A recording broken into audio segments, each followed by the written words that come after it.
Hi, and welcome to Football World Weekly. I'm James Brady. And I'm David Friend, here to bring you weekly updates of your football world. We bring you the special edition of Football World Weekly on On the the road. road. Yeah. We're sitting here in my car outside of David's dad's house. Yeah, we're locked out of my dad's house. He's not answering his phone. I rang the doorbell a couple times. He still hasn't heard. It's about 1 a.m. We've been here for about an hour and a half. Yep. So we got this going. We got my busted dome light here to bring you a good show talking about footballers, favorite footballers, hated footballers, just footballers in general. Yep. So when we start off with one of my favorite footballers, Steven Gerrard. What do you think about Steven Gerrard, David? I mean, he's a good player, other than the fact that he's getting kind of old and very injury prone. No, you see, I think that his injuries have given him the fountain of youth. He's only playing about 2/3 of the season.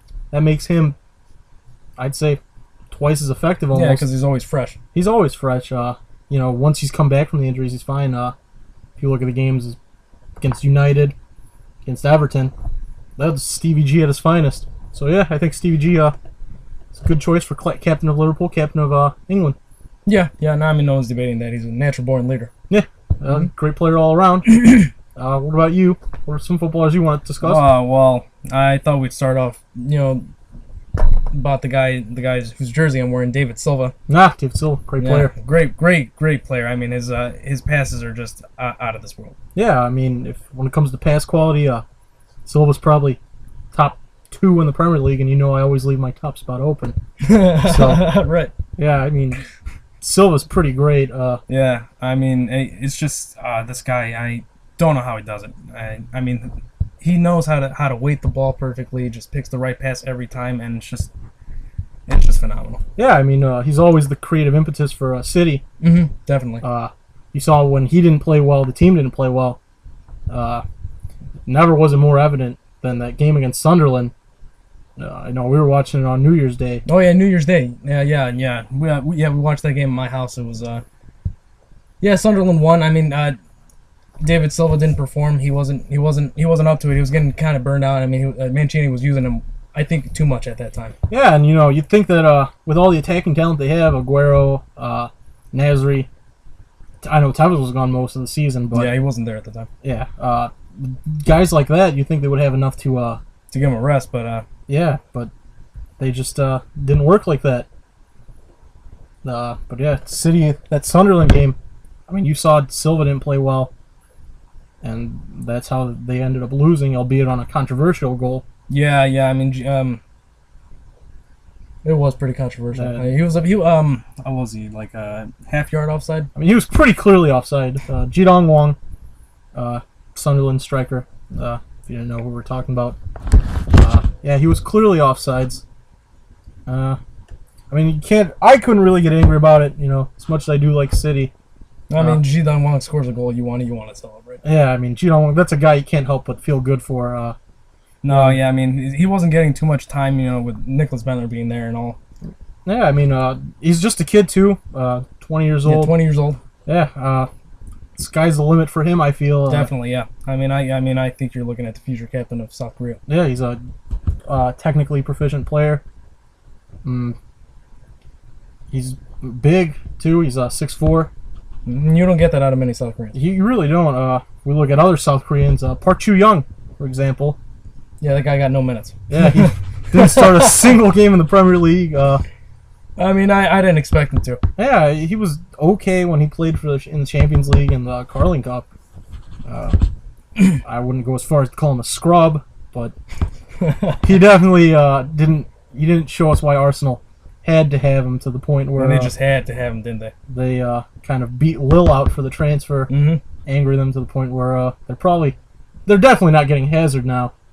Yeah, no. That might have had something to do with it. It might not have, but you always got to think the way that Arsenal went about that transfer. Yeah, and it didn't sit right, and they didn't even use him, which is actually kind of sad for Park Ji-young himself. Yeah, did you hear about he's not getting called up for the national team? Oh, you see, that's what I'm talking about. Well, it wasn't because of that. It's Park Ji-young's the only one on the team to not have filled his military service. Oh, yeah, I forgot South Korea makes you do that. Yeah, so he didn't. He was apparently trying to hold it off till afterwards, and the coach left him out of the squad, and he wanted to explain publicly why he hadn't done his military service. That sucks. Yeah, so they let him out. Left him out of the squad for the next call-ups. Wow. Mm-hmm. I mean, How long is the military service? it's a 2-year military service, I believe, in Korea. Damn. Yeah, so... Yeah. I mean, that's how that country works. That's not my place to question it. But, I mean, you gotta think he probably wouldn't be... They probably wouldn't be on him about it if he had played more consistently during the year. Because he was the captain, so... Mm-hmm. Yeah. Moving on, Robin Van Persie, since we're talking about Arsenal. Oh, yeah. I mean, that guy scored so many goals this season. I always said that, given the chance, without having the injuries that he had in previous seasons, he would do just as well as he did this year. I mean, this is exactly what we expected out of him since the end of last year. Yeah. Robin Van Persie played completely out of this world. 30 I mean, goals. yeah, like last season, he only played the last half of the season. He scored 18 goals. I mean, and the highest was only 20. Yeah, I mean, when Robin Van Persie plays, Arsenal does well, and really without them, you can't fathom where they would be. Oh no, I mean, Arsenal were doing terrible towards the beginning of the season. Yeah, you look at them; they were in 17th place or so. Yep, and suffered a couple heavy defeats right off the bat, especially that one to United. I mean, 8-2. It was a bad loss. That was good for me, but terrible for them. Yeah, I remember watching that and just thinking, "Wow, Arsenal's really going downhill." Yeah, and then they ended up in third place. Yeah. I mean, that's the Premier League for you. You never know what's gonna happen. They definitely righted the ship, able to work their problems out. So, I mean, good for them, I guess. But yeah. I mean, where do you think Van Persie's going to end up next year? Me personally, I think he's going to stay. He likes Arsenal. He's comfortable in London. I mean, he's settled. His family's settled. I don't see any reason why he personally would want to go, other than the fact that it would be better for his career. Yeah, I mean, if I was reading earlier today that he actually walked out of contract talks with Arsenal today. No kidding. Yeah, without signing a deal. I think it has a lot more to do with his agent, probably trying to look for more money. City, they say, are going to offer him about 80,000 more than Arsenal would, and then Juventus too. They're in it. Yeah, Juve's been around. I mean, the Italian champions. I'm sure they want to stay at that status next year. They said that the offer that they would put together would have been a equal salary as Arsenal, but with the lure of playing in the Champions League and playing for the Italian champions, and something new to do. I mean, that's something new to do, but I don't think that's much of an attraction. I mean, the same salary to move his entire family to get settled in a new league, a league he's never played in before, to try to go for I mean, he's in the Champions League already with Arsenal. Yeah, I don't see that as being very, very attractive to him. I mean, if you want to look at it too, Arsenal, he might see them as not having any ambition. I mean, they've been selling their stars. Yeah, I mean, getting rid of Cesc Fabregas at the beginning of the past season, and Samir Nasri just after that. Yeah, I mean, Van Persie could easily move. He can get a trophy, just like Nasri did. I mean, yeah, Nasri won a trophy this year. Cesc Fabregas, after he left, 2 days after he left, he got a trophy with Barcelona. Yeah, I mean, and there goes to show you. Leave Arsenal, you get trophies. Here's some advice for you, Robin Van Persie, if you're watching. Well, we can hope. Let's move on to a global scale. What do you think about Neymar? Come on, come off it with that kid.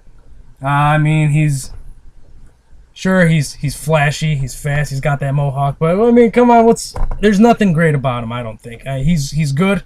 He can definitely be great if he wanted to be, but staying in Brazil, he's not going to go anywhere. Yeah, definitely not. Just the way that you see young players, they want to stay in Brazil now for whatever reason, whereas before they wanted to move out and they wanted to expand their footballing.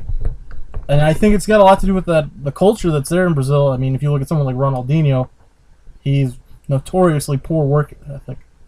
Yeah. I mean, that guy jumped from club to club. He could never settle himself. Yeah, and it was a lot to do with he just didn't want to work. I mean, right, exactly. He was lazy. He was great player. He's still very good, but the fact that he wants to just party all his life. Yeah, I mean, they're treated like rock stars out there in Brazil. I mean, in his native Brazil. Any footballer at his level would be like a rock star. Yeah, I mean, I think stuff like that gets to players. To their head. Yeah, Neymar's head. I mean, he's staying in Brazil till 2014, so it's another 2 years. And these are the years that he could be in Europe learning learning how to better his. I mean, better imagine him himself. playing with Messi. I mean, Yeah, if he were to move to Barcelona, everyone compares him to Messi. I don't see any reason why. I mean, Messi's by far the #1 player in the world for me. oh, clearly. But, And yeah, but like experience like that, if he were to play with the likes of Messi or Cristiano Ronaldo, I mean, that would really benefit him. But he wants to stay in Brazil. yeah, and you're not really. I mean, no one's really getting on a ship to play with Alano. Yeah, right. I mean, that's not really. That's not something that's gonna drag you or take you somewhere. I know people aren't really crazy Gung-ho. about Raphael in goal. Yeah, none of that. It's not really looking too good for White. There's a reason that most of the players that play in Brazil are Brazilian. It's because it's not a very attractive league to people outside of that. No. So yeah, that's pretty much our synopsis on footballers for this edition of Football World Weekly. On the road. Yep. So we'll catch you next time. Until then.